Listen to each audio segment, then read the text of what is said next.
Otro aspecto que se reformó en 2019 es el tema de la justicia laboral. Aparte del tema sindical, también tenemos novedades respecto a la justicia laboral, es decir, a los juicios laborales, las demandas.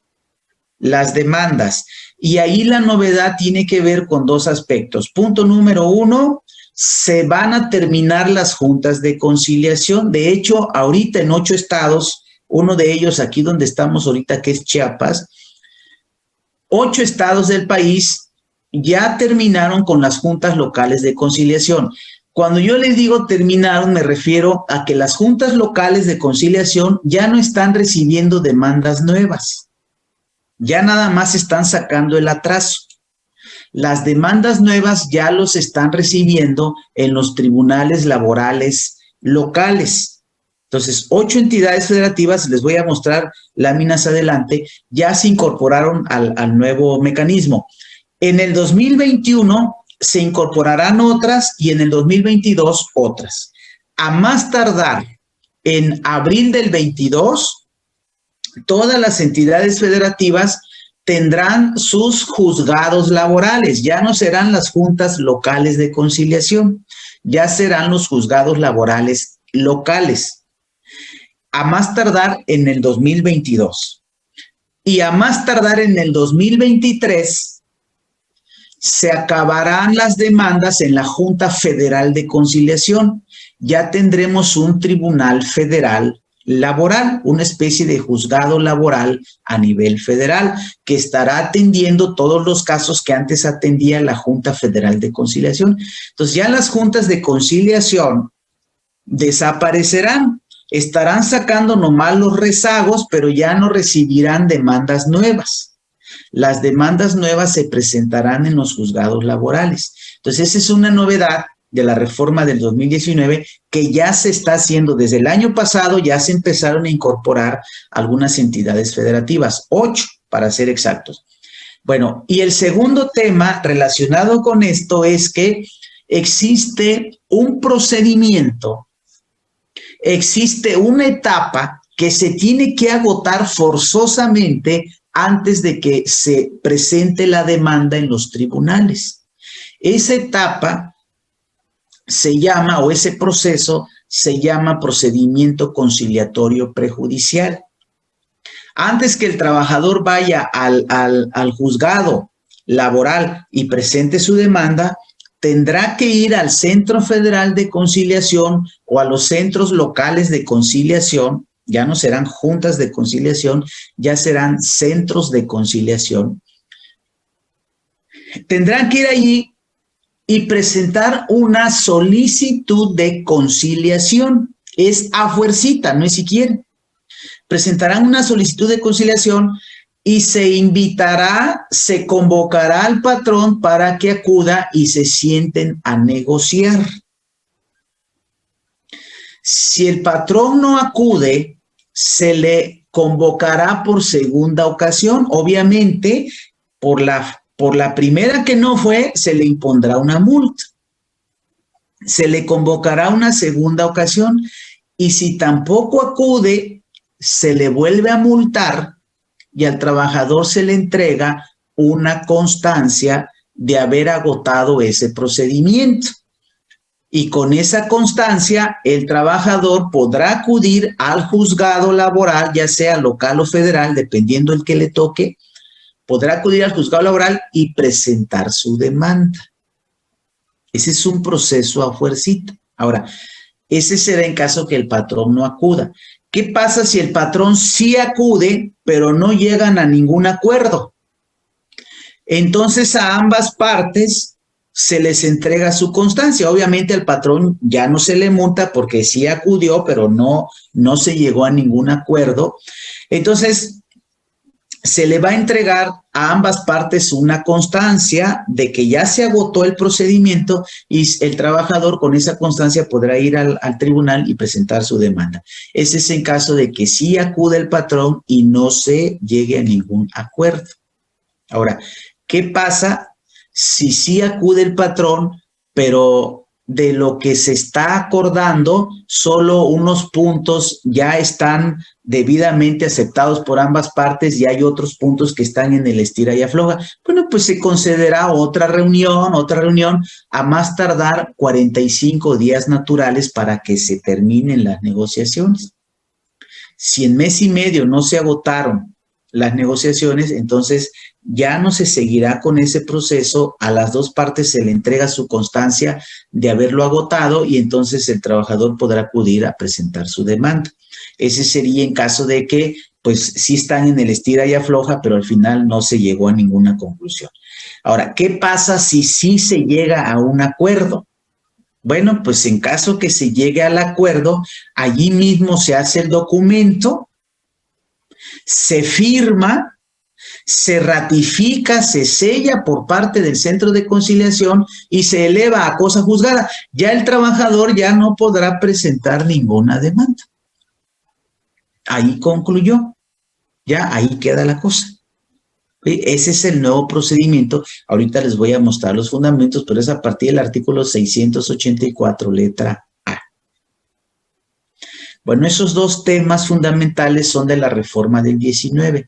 De la reforma de junio del 19, en la Ley Federal del Trabajo se incrusta una obligación para los patrones de conceder licencia, de conceder permiso a los trabajadores, sea padre o madre trabajadores, que tengan hijos con problemas de cáncer. Ahorita vamos a ver cómo iría ese mecanismo. La reforma del 4 de junio. Luego, la reforma del 2 de julio del 19 tiene que ver con la obligación de dar de alta a las trabajadoras del hogar en el IMSS. Sí, ese también ahorita lo vamos a revisar. Y luego tenemos el tema del 11 de enero de este año que está relacionado con el teletrabajo y que les comentaba hace un rato, ese no lo vamos a platicar ahorita, ese lo platicaremos el día jueves. Y luego entramos a las reformas en materia de seguro social, sobre todo el tema de las pensiones. El tema de las pensiones, cómo se reformó la ley. Oye, ¿los patrones van a pagar más cuotas? Sí, sí van a pagar más cuotas. A partir de este año, no. A partir de este año no cambia nada, ni en el 22. A partir del 23, los patrones, dependiendo del salario de los empleados, pagarán más cuotas al IMSS, que ahorita vamos a revisarlo. Bueno, ese es el panorama general. La reforma del 1 de mayo trajo consigo cambios de mucha trascendencia. Ya platicamos el tema de la democracia sindical, ya más o menos les conté el tema de las nuevas autoridades laborales. Ahorita les voy a dar los fundamentos, pero es a partir del 521, 22, 23 de la Ley Federal de Trabajo y el proceso de impartición de justicia, que ya más o menos les di la introducción y ahorita vamos a ver los fundamentos. También hay temas de la relación individual de los que rescaté los más sobresalientes, los de mayor cuidado y que nos podrían poner en mayor contingencia, que ahorita los vamos a platicar. Ahí está. Temas de relación individual, de contrato individual de trabajo. El artículo 25 de la Ley Federal del Trabajo indica qué información debe traer el contrato. Primero, dice la ley, es tu obligación, patrón, cuando contrates a un trabajador, es tu obligación firmar un contrato con tu trabajador. Ahí está el artículo 24. Las condiciones de trabajo deben hacerse constar por escrito. En español, debes tener un contrato de trabajo por escrito debidamente firmado por ambas partes. Eso ha sido siempre, siempre. ¿Qué pasa si yo no firmo contrato con mi trabajador? Lo contraté de palabra y le dije, ya déjate de cosas, ya ponte a chambear. Pasa mucho, sobre todo en las constructoras. Entonces, ¿qué sucede si yo no firmo contrato de trabajo con mi empleado? dos cosas. La primera, una multa. Si yo te reviso y me entero, yo, Secretaría del Trabajo, te hago una inspección laboral, te reviso y me entero que no tienes contrato individual de trabajo con tus empleados o no le diste a tu empleado su copia, aquí está, dice, se harán 2 ejemplares por lo menos, de los cuales quedará uno en poder de cada parte. Si no hiciste un contrato de trabajo por escrito, o si habiéndolo hecho no le diste al trabajador su copia, primera sanción, te voy a multar. ¿Sí? Te voy a multar. ¿De cuánto es la multa? El artículo 1002 de la Ley Federal del Trabajo, porque no hay una multa específica sobre esta infracción. No hay una multa específica. Pero hay un artículo en la ley que dice 1002. Dice, por violaciones a las normas de trabajo no sancionadas en este título o en alguna otra disposición de esta ley, se impondrá al infractor, al patrón, multa por el equivalente de 50 a 5,000 UMAS. Como no existe una multa específica para aquellos casos en los que no le di a mi empleado su contrato de trabajo, entonces la multa genérica es 50 UMAS, la más barata, 50 UMAS. ¿Cuánto vale la UMA? 89.62, 89.62 por 50. 4,481 pesos de multa por no darle al trabajador su copia o por no firmar contrato o no tener contrato por escrito. ¿Sí? Esa es la multa más barata, pero la multa se puede elevar hasta 5,000 UMAS. Multiplico eso por 100 y la multa puede llegar hasta 448,100 pesos por no darle a mi trabajador su contrato o por no hacer un contrato por escrito. ¿Sí? Ahora, ¿en qué se basará la autoridad para ponerme la multa más barata o la multa más alta o una en medio? ¿En qué se basará? El artículo 992 dice: las violaciones a las normas de trabajo cometidas por los patrones, directivos sindicales o por los trabajadores se sancionarán de conformidad con las disposiciones de este título, independientemente de la responsabilidad que les corresponda por el incumplimiento de sus obligaciones. ¿Sí? Independientemente de otros efectos, te voy a poner multa, sin perjuicio de las sanciones previstas en otras leyes y de las consecuencias jurídicas que procedan en materia de bienes y servicios concesionados. Bueno, dice, el monto de las multas se hará tomando como base de cálculo la UMA al momento de cometerse la violación. ¿Cuándo contrataste a tu empleado? En el 2018. Te voy a poner la multa con base en la UMA del 2018. ¿Sí? ¿Cuándo contrataste a tu empleado? En el 2020. Te voy a poner la multa con base en la UMA del 2020. ¿Cuándo contrataste a tu empleado? En el 2010. Te voy a poner la multa con base en la UMA del 2010. Oye, inspector, pero en 2010 no había UMA. Ah, sí, cierto, tienes razón. Te voy a poner la multa con base en el salario mínimo del 2010. ¿Sí? Es decir, el importe de la multa será el valor del momento en el que cometiste la infracción, no del momento en el que yo te lo descubra.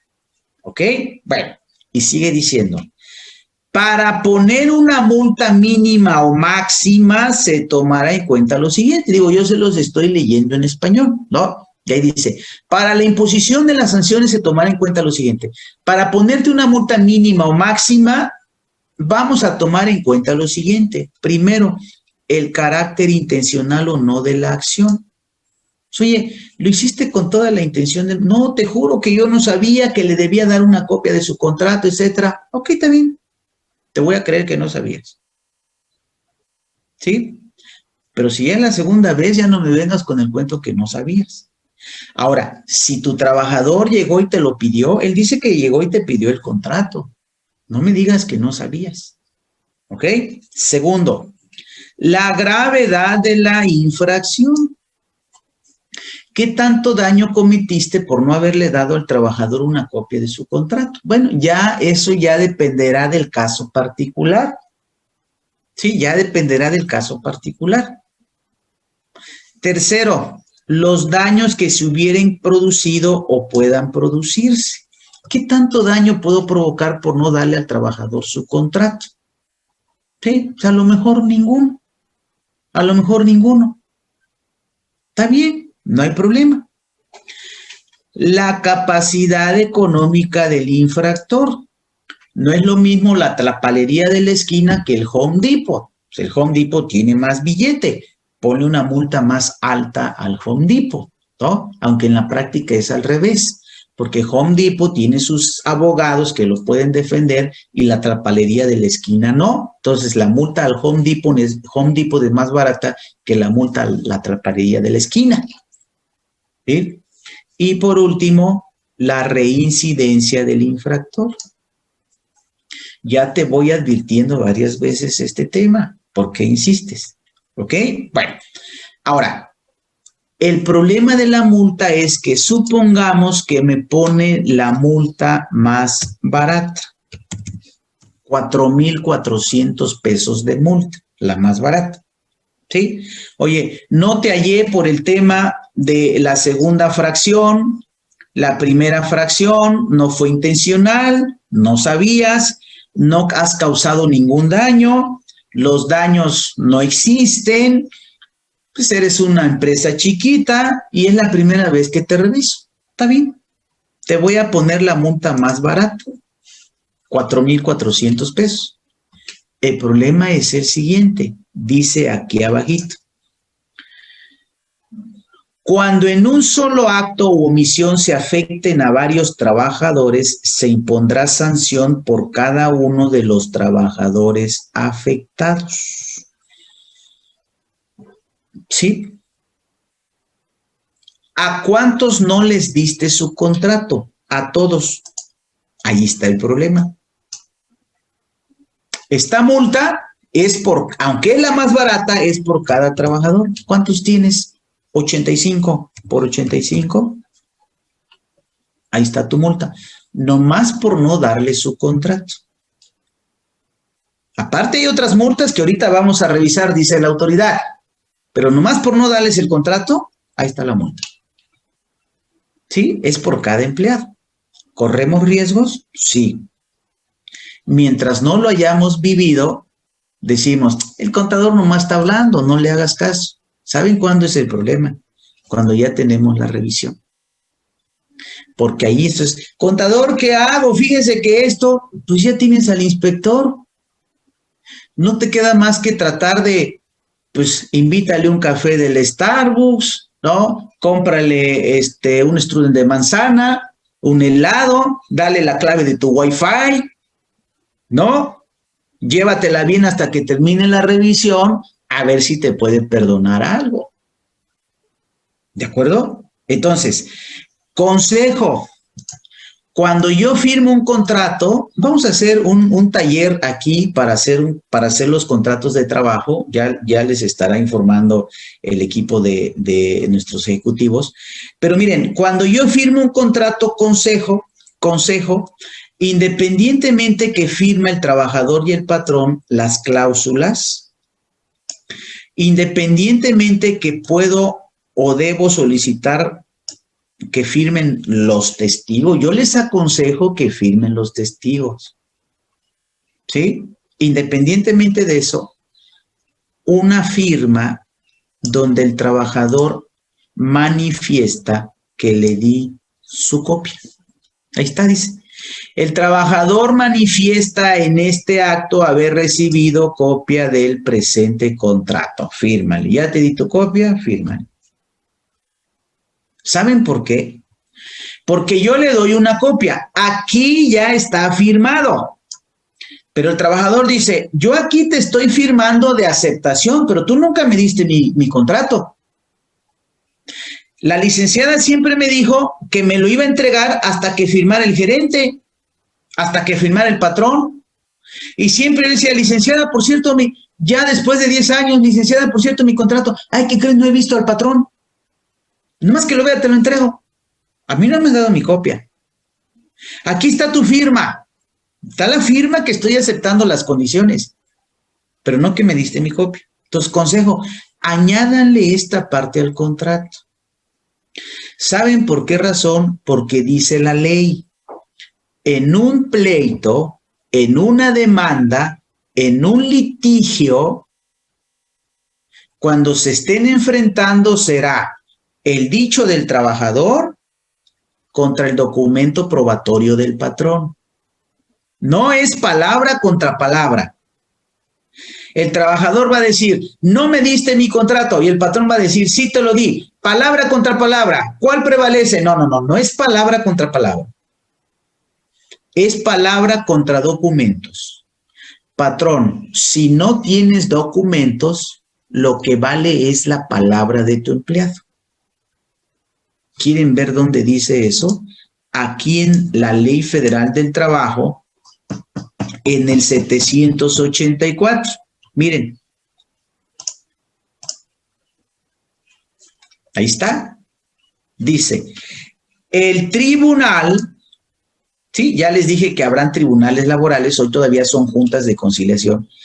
El tribunal eximirá de la carga de la prueba al trabajador cuando por otros medios esté en posibilidad de llegar al conocimiento de los hechos, ¿sí? A ver, que el trabajador se moleste lo menos posible. Si yo puedo obtener las pruebas por otro lado, trabajador, tú no te afanes, yo consigo las pruebas. Y para tal efecto, a petición del trabajador o de considerarlo necesario, requerirá al patrón para que exhiba los documentos que de acuerdo con las leyes tiene la obligación legal de conservar en la empresa. No solamente lo que te diga la Ley Federal del Trabajo, lo que te diga la Ley del Seguro Social, lo que te diga la Ley del Infonavit, lo que te diga la Ley de Renta, lo que te diga el Código Fiscal, patrón, lo que te diga el Derecho Civil. Yo te voy a pedir los documentos a ti, tu trabajador, que no se moleste. Bajo el apercibimiento de que de no presentarlos, se presumirán ciertos los hechos alegados por el trabajador. Ahí está. No es palabra contra palabra, es la palabra del empleado contra el papelito del patrón. ¿Tienes papelitos, patrón? No. Entonces lo que diga tu empleado es cierto. Y por si fuera poco, dice, en todo caso, ¿sí? Aquí arribita me dijo, el tribunal le pedirá al patrón documentos, pero dice la ley, respecto a las fracciones que siguen, patrón, respecto a las fracciones que siguen, a ti te toca demostrarlo, ¿sí? En la parte de arriba me dijo, el tribunal te pedirá documentos. Sí, pero dice la ley, pero espérame tantito, si se trata de las fracciones que siguen, no es que el tribunal te lo pida, a ti te toca demostrarlo. Y dice, en todo caso corresponderá al patrón probar su dicho cuando exista controversia sobre, aquí está, miren, déjenme, le pongo aquí, fecha de ingreso, antigüedad, y dice por aquí abajito, sobre el contrato. ¿Sí? Entonces, consejo. Ahora, ¿cómo se hace un contrato? En la Ley Federal del Trabajo, en el artículo 25, dice, lo debes hacer por escrito. le das al trabajador su copia.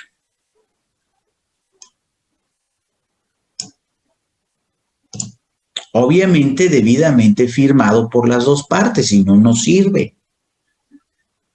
Y tercero, ese contrato debe traer la siguiente información.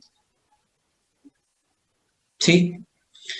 Debe traer el nombre del trabajador y el nombre del patrón.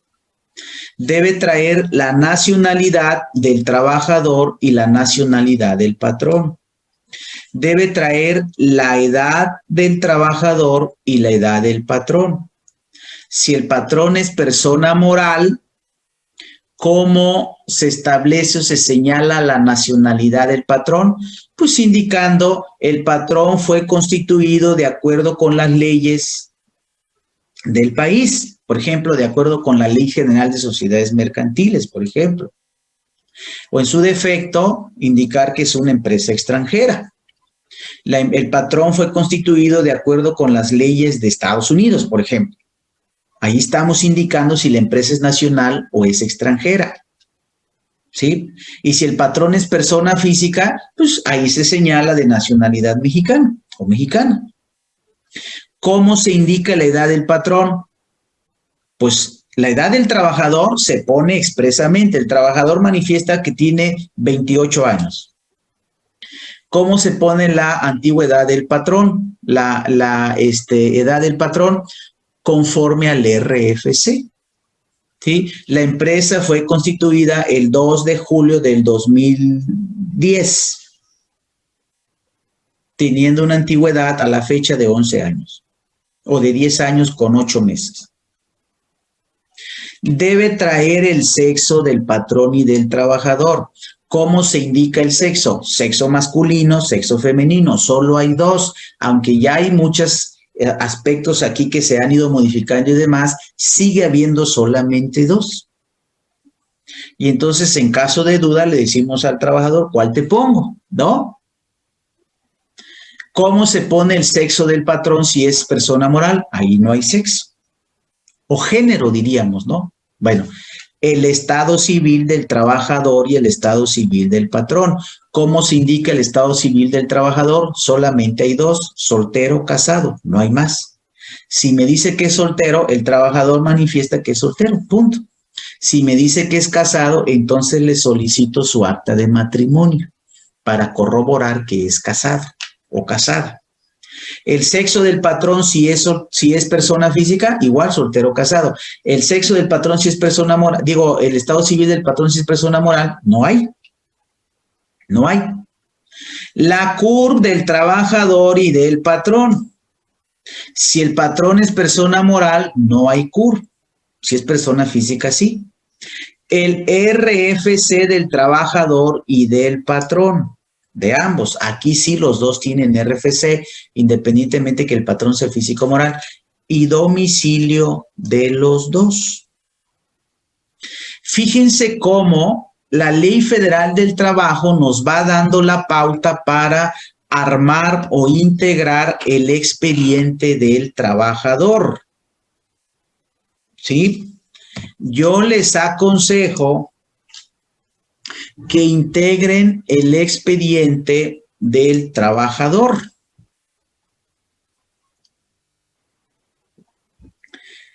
¿Cómo se integra el expediente del trabajador o qué documentos lleva el expediente del trabajador?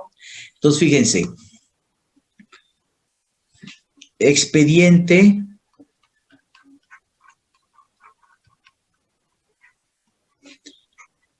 del trabajador. Punto número 1. El contrato de trabajo. Esencial. Es el que estamos firmando. ¿Sí? Punto número 2. Es un proceso en todas las empresas. ¿Con qué documento se presenta mi trabajador por primera vez a la empresa? ya sea con una solicitud de empleo. Este es a fuerza, ¿eh? A fuerza. El trabajador viene y me solicita el empleo. Yo publico la vacante y el trabajador, allá donde ande, lee la publicación y dice, oye, me interesa, yo voy a ir a pedir chamba allá. Entonces, la solicitud de empleo. Ojo, yo les recomiendo revisen la fecha y revisen la firma. Sí, les puede ser útil en caso de un pleito. Entonces, licenciada, fíjese que vi el anuncio, ¿me puede dar esa chamba? Yo quiero trabajar con ustedes. Tu solicitud de empleo, no traigo, no te preocupes, aquí yo tengo un formato, llénalo. ¿Sí? Bueno, si quieren, de acuerdo a la profesión o a la actividad o al puesto, ¿sí? Si quieren, pudiera hacerse el currículum. ¿Sí? Dependiendo del puesto, pero la solicitud de entrada, ¿ok? Luego seguimos. La ley me dice, tu contrato debe traer el nombre del trabajador. ¿Con qué corroboramos el nombre del trabajador? Simple y sencillamente con el acta de nacimiento y su credencial para votar con fotografía y firma. Yo a este aquí le voy a poner un asterisco, ahorita les digo por qué. ¿Sí? Entonces, ¿cómo me corrobora que se llama fulano de tal y cómo me corrobora que sí ese es él?